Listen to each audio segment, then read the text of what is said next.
नमस्कार, स्वागत है आपका। आप देख रहे हैं प्रार्थना हो स्वीकार। आपके साथ मैं हूं रेखा कड़ाकोटी। सनातन धर्म में जीवन का अंतिम लक्ष्य माना गया है मोक्ष, यानी कि आवागमन से मुक्ति। और इसके लिए शास्त्रों में तमाम साधन भी बताए गए हैं, लेकिन उन साधनों के साथ साथ 7 पुरों का भी जिक्र किया गया है, जिनको हम सप्तपुरी कहते हैं। मान्यता है कि देवों से जुड़ी ये नगरियां मोक्ष का द्वार मानी जाती हैं।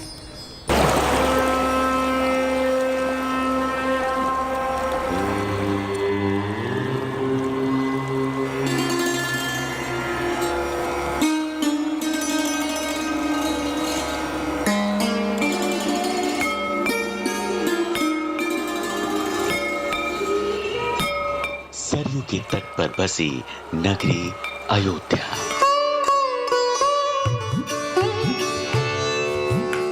यमुना के तट पर कान्हा की कथा सुनाती मथुरा। गंगा के तट पर हरि के धाम के द्वार खोलती हरिद्वार नगरी। शिव के त्रिशूल पर टिकी अविनाशी नगरी काशी।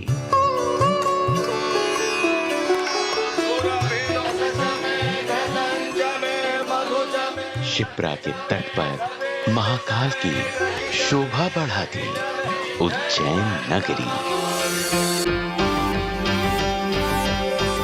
वागमती के तट पर बसी है कांची। अरब सागर और गोमती के संगम पर बसी है द्वारिका। ये सभी 7 नगरी मोक्ष का द्वार मानी जाती हैं। कहते हैं कि सतयुग से लेकर कलयुग तक इन 7 नगरियों का नाता किसी न किसी रूप में देवताओं के साथ रहा है। इसीलिए सनातन धर्मशास्त्र इन 7 नगरियों को मोक्षदायिनी सप्तपुरियां कहते हैं। तीर्थों में भी प्रमुख तीर्थ ये 7 पुरियां हैं, जिनका वर्णन स्कंद पुराण में है। स्कंद पुराण का ये श्लोक है। अयोध्या जी, जहाँ श्री राम जी का जन्म हुआ। मथुरा जी, जहाँ श्री कृष्ण का जन्म हुआ। माया माने हरिद्वार। अयोध्या, मथुरा, माया, काशी। काशी जी भगवान शंकर के त्रिशूल पर विराजमान हैं। कांची जी के भी 2 रूप हैं, विष्णु कांची और शिव कांची। काशी, कांची, अवंतिका, ये भी भगवान शंकर की नगरी है। तो ये 7 जो पुरियां हैं ये मोक्ष देने वाली हैं। पुराणों में, कई पुराणों में इनका वर्णन है। यहाँ पर जन्म लेने से 16 संस्कार में से कोई संस्कार हमारा यहाँ पर हो जाए तो हमें मोक्ष मिल जाती है। ये सभी 7 नगर या कहें कि पुरियां भगवान विष्णु से भी संबंध रखती हैं और भगवान शिव से भी। विष्णु पुराण हो या फिर स्कंद या फिर शिव पुराण, सभी पुराणों की व्याख्या है कि शिव से ही सृष्टि उत्पन्न हुई है। विष्णु इस संसार को गति और संरक्षण देते हैं, जबकि शिव में ही अंत में ये सृष्टि विलीन हो जाती है एक नए चक्र के जन्म के लिए। जन्म और मृत्यु के साथ साथ फिर से जन्म लेने के इसी फेर को जो खत्म कर देता है उसे मोक्ष मिल जाता है। जन्म मरण के बंधन से मुक्ति पा लेना ही मोक्ष कहलाता है कि अब हमारा अगला जन्म नहीं होगा। अच्छे कर्म करते हैं वो स्वर्ग में जाते हैं, बुरे कर्म करते हैं वो नरक में जाते हैं, और जो भगवान की भक्ति करते हैं उनको मोक्ष प्राप्त होती है और उनको दोबारा जन्म लेकर के इस मृत्यु लोक माने पृथ्वी पर नहीं आना पड़ता है। सप्तपुरियों में पहला नाम मिलता है अयोध्या का। भगवान राम की जन्मस्थली अयोध्या सरयू नदी के तट पर बसी हुई है अयोध्या, और मान्यता है कि यही अयोध्या महाराजा मनु द्वारा बसाई गई पहली नगरी थी।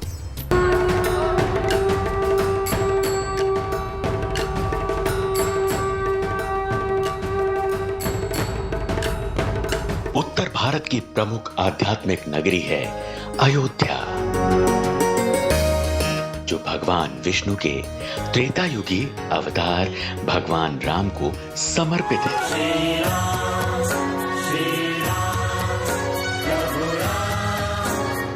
मोक्षदायिनी सरयू के तट पर बसी अयोध्या युगों युगों से आस्था का केंद्र रही है। स्कंद पुराण में इस नगरी के बारे में कहा गया है कि इस नगरी में ब्रह्मा, विष्णु, महेश त्रिदेवों का समन्वित स्वरूप मिलता है। वाल्मीकि रामायण में इस नगरी को महाराजा मनु द्वारा बसाए जाने की व्याख्या मिलती है। अथर्ववेद में इस नगरी को ईश्वर का नगर बताया गया। अयोध्या शब्द के वर्णन में स्कंद पुराण में व्याख्या मिलती है। आकार ब्रह्मा का स्वरूप है, यकार विष्णु का स्वरूप है, धकार रुद्र यानी शिव का स्वरूप है।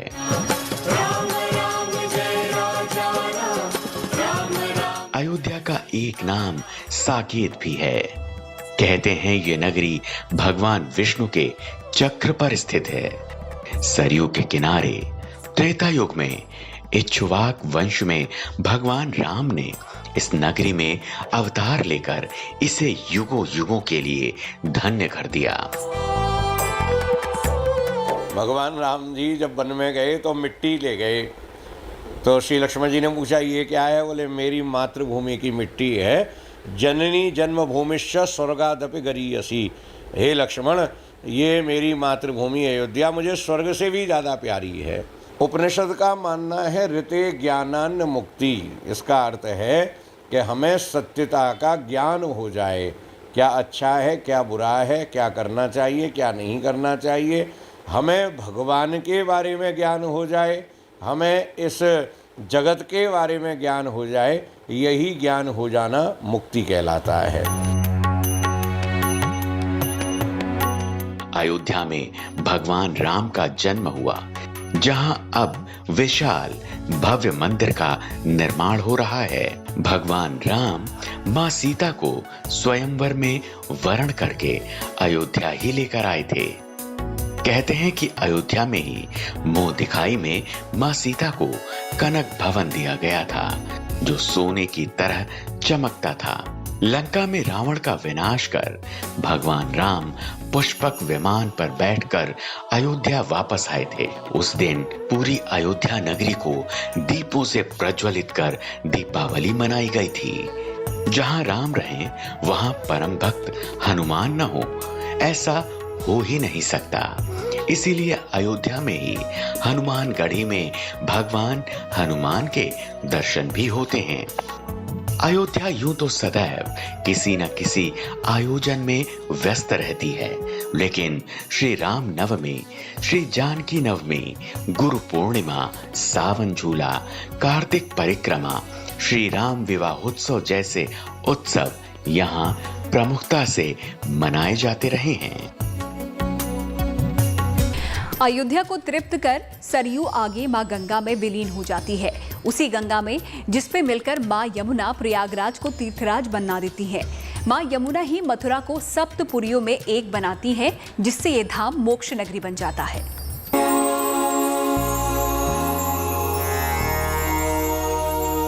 मथुरा के कण कण में कान्हा का वास है। कृष्ण लीला के साथ साथ मथुरा द्वापर युग को साक्षात प्रमाणित करती है। मथुरा में ही कारागार में भगवान श्री कृष्ण का जन्म हुआ, तो गोकुल में भगवान कृष्ण ने अपनी बाल लीला से भी सबको मोहित कर दिया।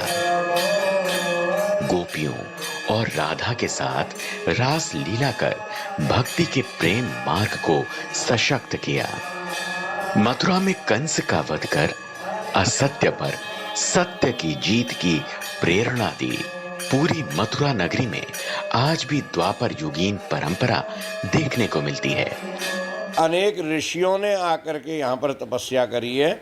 जैसे मथुरा जी है तो यहाँ पर हयग्रीव अवतार हुआ है, व्यास अवतार हुआ है, बलराम अवतार हुआ है, श्री कृष्ण अवतार हुआ है। तो सप्तपुरियाँ विशेष संपन्नता लेकर के विराजमान हैं, हमको मोक्ष प्रदान करने के लिए। अनेक तिथियों में 3 करोड़ तीर्थ बतलाए गए हैं, इनमें सप्तपुरी प्रधान हैं जो हमें अनेक प्रकार से मोक्ष देने में सामर्थ्यवान हैं। धाम कृष्ण का हो, द्वारिकाधीश का हो या फिर राधा रानी का, मथुरा के कण कण में भक्ति की धारा अनवरत प्रवाहित होती रहती है। गरुड़ पुराण में मथुरा को अन्य पुरियों से पहले स्थान प्राप्त है।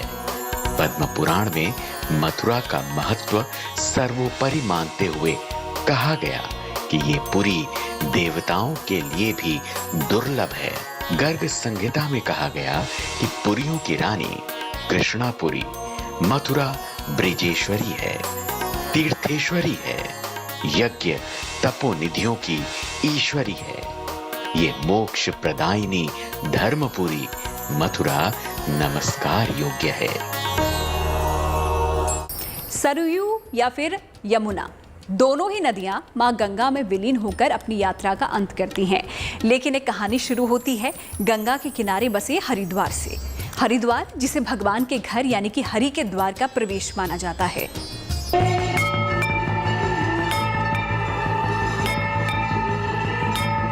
हरिद्वार को हरि यानी भगवान बद्रीनाथ के धाम, बद्रीनाथ धाम का प्रवेश द्वार माना जाता है। हरिद्वार से ही मां गंगा मैदानी इलाकों में प्रवेश करती हैं, तो ये गंगा का भी प्रवेश द्वार है। हरिद्वार से ही 4 धामों की यात्रा आरंभ होती है। इसीलिए ये नगर पवित्र और मोक्षदायिनी माना गया है। हरिद्वार का पौराणिक नाम माया था, जिसे मायापुरी भी कहते थे। हरिद्वार भगवान विष्णु का देव स्थान है, तो यहाँ भगवान शंकर भी निवास करते हैं। कनखल को भगवान शंकर का ससुराल माना जाता है। ये क्षेत्र दक्ष प्रजापति का राज्य था, जहां माता सती ने यज्ञ में अपनी देह का त्याग किया था। कनखल हरिद्वार में ही प्रजापति दक्ष द्वारा स्थापित धरती का पहला शिवलिंग स्थापित किया गया, जिसे दक्षेश्वर महादेव के नाम से जाना जाता है। को मोक्ष प्राप्ति का साधन माने संसार से मन हटा करके और हम भगवान की तरफ अपना मन लगाएं, भगवत आराधन करें, भगवत स्मरण करें। इतना तो करना स्वामी जब प्राण तन से निकलें, मरते समय भगवान का नाम जिह्वा पर आ जाए, भगवान का ध्यान हमारे मस्तिष्क में आ जाए तो मोक्ष हो जाती है। यहाँ पर एक साथ 3 प्रमुख देवियां विराजमान हैं, जिसे शक्ति त्रिकोण कहते हैं। यहाँ मां मनसा, मां चंडी और मां माया विराजती हैं। देवी भागवत पुराण और तंत्र चूड़ामणि इस धाम में मां की नाभि और हृदय के गिरने की पौराणिक कथा सुनाते हैं। हरिद्वार का संबंध समुद्र मंथन से भी है।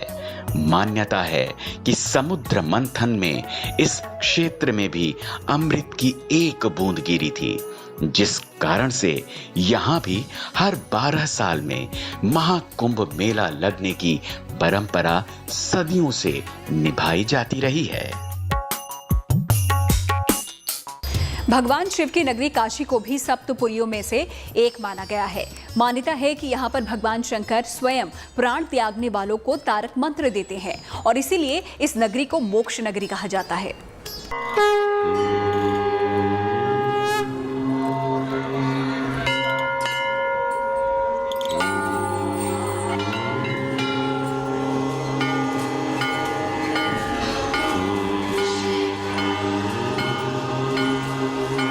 दुनिया की सबसे पुरातन नगरी है काशी।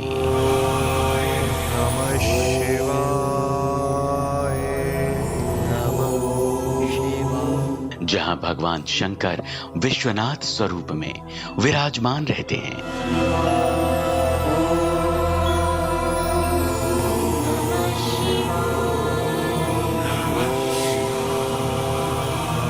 मां गंगा यहाँ शिव के मस्तक पर विराजमान अर्धचंद्राकार स्वरूप में बहती हैं। काशी सदियों से सनातन ज्ञान, साहित्य, कला, संगीत, योग और ज्योतिष की अधिष्ठात्री नगरी मानी गई है।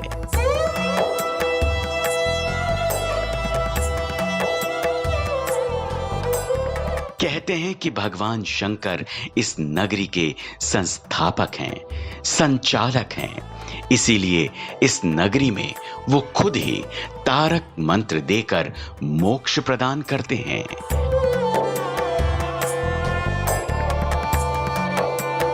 काशी के कण कण में शंकर हैं।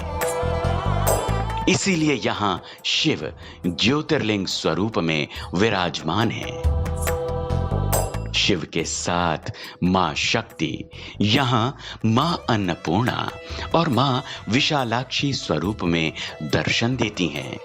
ऋग्वेद से लेकर शास्त्र, पुराण, उपनिषद, ग्रंथ कोई भी हो, हर ग्रंथ में काशी की महत्ता लिखी गई है।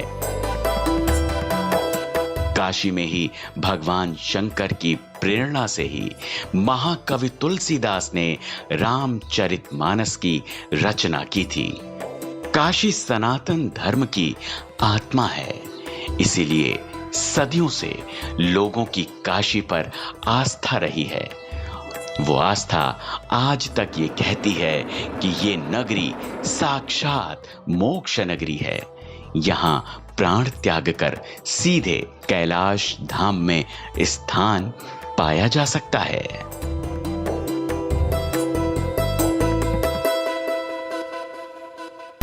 सप्तपुरियों में से एक पुरी दक्षिण भारत के तमिलनाडु राज्य में भी है। इसे भगवान ब्रह्मा की नगरी कहते हैं, जिसे कांचीपुरम कहा गया है। पलार नदी के तट पर स्थित ये धर्म नगरी न केवल आस्था का केंद्र रही, बल्कि धार्मिक शिक्षा का भी केंद्र रहा है।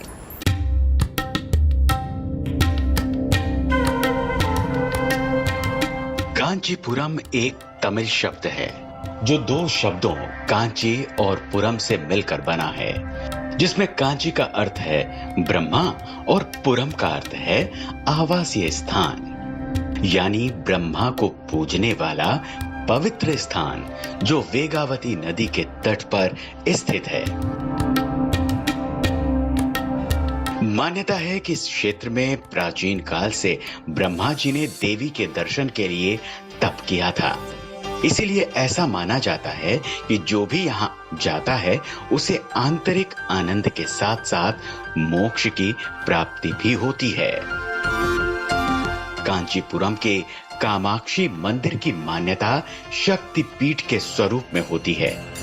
कहते हैं कि यहाँ मां सती का कंकाल गिरा था, इसीलिए ये देव स्थान बन गया। मान्यता तो ये भी कहती है कि कामाक्षी मंदिर के श्री चक्र की स्थापना आदि गुरु शंकराचार्य ने की थी। वैसे तो कांचीपुरम के मंदिरों को देखकर कहा जा सकता है कि यहाँ शिव का वास भी है, ब्रह्मा की उपासना भी है, विष्णु की आराधना भी है और शक्ति का तप भी है। इसीलिए ये नगरी मोक्ष नगरी है, जिसे दक्षिण भारत में भक्ति के साथ साथ विद्या का भी केंद्र माना जाता रहा है।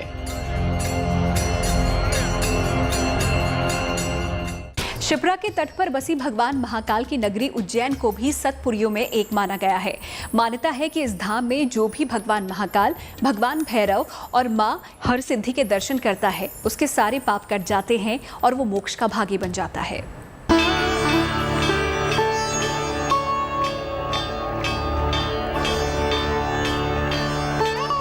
वैसे तो सभी तीर्थों के राजा प्रयागराज को मानते हैं, लेकिन महाकाल भगवान शिव की नगरी उज्जैन को सभी तीर्थों में सर्वश्रेष्ठ बताया गया है। उज्जैन में शिप्रा के तट पर भगवान महाकाल ज्योतिर्लिंग स्वरूप में विराजमान हैं। पूरे भारत में ये अकेला ऐसा देव स्थान है जहां रोजाना सुबह 4 बजे ताजी भस्म से भगवान शंकर की आरती की जाती है।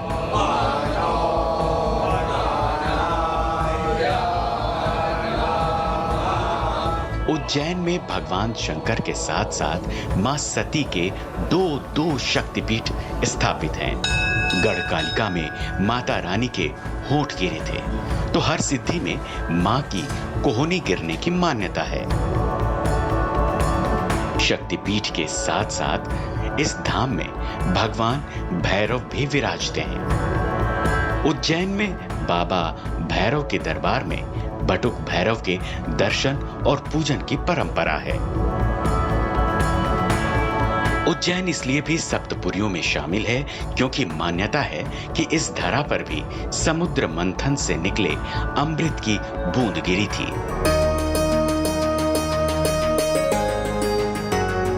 इसीलिए हर 12 साल में उज्जैन में भी कुंभ का मेला लगता है और यहाँ लगने वाले कुंभ के मेले को सिंहस्थ कुंभ कहा जाता है।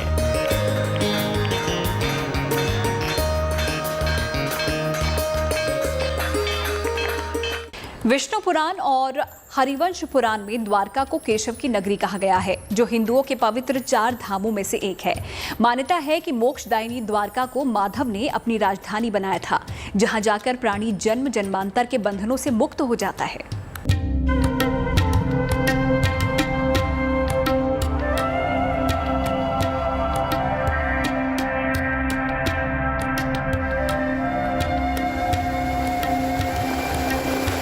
भारत के पश्चिमी तट पर अरब सागर की लहरों के सहारे खड़ा ये धाम है द्वारका।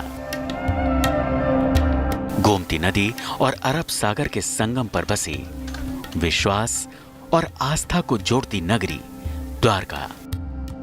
भक्त कहें या फिर श्रद्धालु, सबके सब इसे देवभूमि मानते हैं।